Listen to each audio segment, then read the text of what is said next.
일교차 큰 날씨에 갑자기 들이닥친 한파로 한껏 몸이 움츠러드는 요즘인데요. 겨울을 건강하게 보낼 수 있는 방법, 뉴스 분석에서 알아보겠습니다. 경기 온루닝클럽 이재규 사무처장과 자리에 함께했습니다. 어서 오세요. 안녕하세요. 네. 요즘처럼 기온 변화가 심할 때는 이 면역력이 떨어져서 몸에 여기저기 이상 신호가 생기잖아요. 예. 이 겨울철에 걸리기 쉬운 질환 어떤 게 있을까요? 네, 환절기에는 일교차가 심해지면서 면역력이 떨어지고요.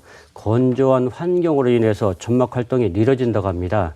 그래서 환절기에는 호흡기 질환이 많이 발생하는데요. 연중 서너 차례 이상 걸리는 감기와 겨울철에 유행하는 독감이 있습니다. 네. 이 날씨가 추워지면서 걱정되는 질환이 말씀하신 것처럼 독감이 있는데요. 경기도에서 올해 첫 독감 바이러스가 검출됐다고 하죠? 네, 맞습니다. 지난 11월 초에 그 호흡기 질환자 검체에서 독감 바이러스가 발견됐는데요. 올해는 지난해보다 7주가량이나 검출이 좀 늦었다고 합니다. 네. 이 인플루엔자 바이러스는 2009년도에 전 세계적으로 대유행했던 A형으로요. 전형적인 계절 독감 바이러스입니다. 네. 이 독감하면 심한 감기 이렇게 생각들 많이 하시는데 그게 아니라고요? 예. 감기는 바이러스 종류가 200가지가 넘고요. 코와 목을 통해서 전염됩니다. 네. 근데 독감은 바이러스 종류가 A, B, C 이렇게 세 가지 유형이고요.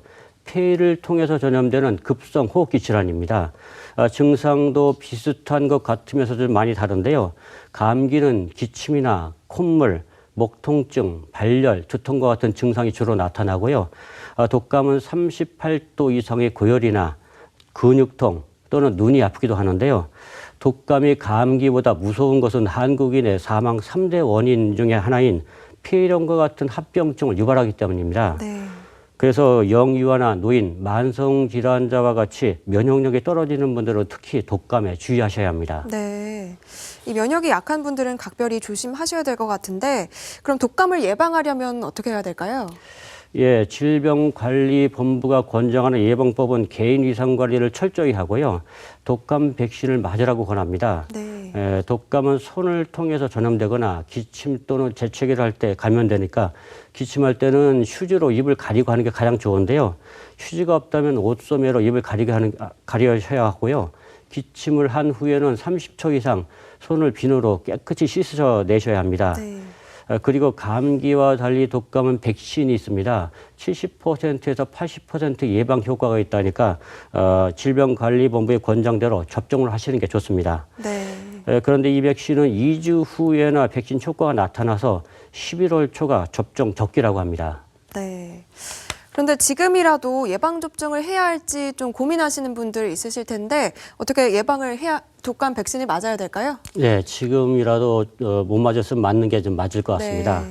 네. 독감이 유행하는 시기가 12월부터 내년 4월까지니까 지금 맞으시면 2주 뒤인 12월부터 백신 효과가 나타나고 그 효과가 6개월 정도 지속된다니까 독감 유행 시기를 무사히 넘기실 수 있을 겁니다. 주의하실 점은 독감 백신을 맞은 날에는 좀 무리하지 마시고 푹 쉬시는 게 좋고요. 만약 통증이나 발열, 오한이 있다면 의사와 상담하시는 게 좀 좋겠습니다. 네. 그런데 예방접종을 하러 가면 이제 3가, 4가 백신 이렇게 소개를 하는데 뭐가 다른 겁니까? 예, 병원이나 보건소에 가시면 말씀하시는 독감 백신은 3가, 4가가 있고 가격도 다르다고 좀 설명하실 텐데요. 네.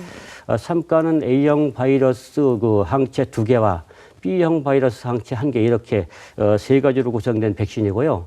4가는 A형 바이러스 항체 2개와 B형 바이러스 항체 2개 이렇게 네 가지로 구성된 백신이니까 아무래도 4가를 접종하는 게 좀 좋을 텐데요.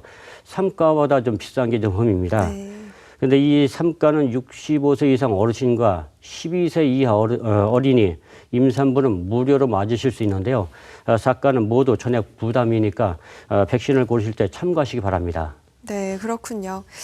겨울철 건강 관리를 위해서는 잘 먹는 것도 중요한데요. 이맘때 겨울철 식중독을 또 조심해야 한다고요?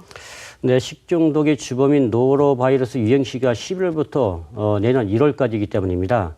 경기도 보건환경연구원이 집계한 통계 자료를 보면 연중 47%가 이 시기에 집중됐다고 하는데요. 따라서 외출해서 돌아오셨거나 음식을 조리하기 전이거나 식사를 하기 전에는 흐르는 물에 손을 꼭 깨끗이 씻으셔야 합니다.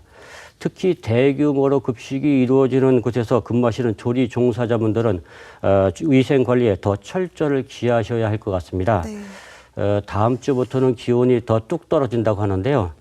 체온을 1도씨만 더 높여도 면역력이 많이 증가한다니까 몸을 따뜻하게 하셔서 환절기를 좀 건강하게 나셨으면 합니다. 네, 오늘 내용 참고하셔서 건강한 겨울나기 준비하시면 좋겠습니다.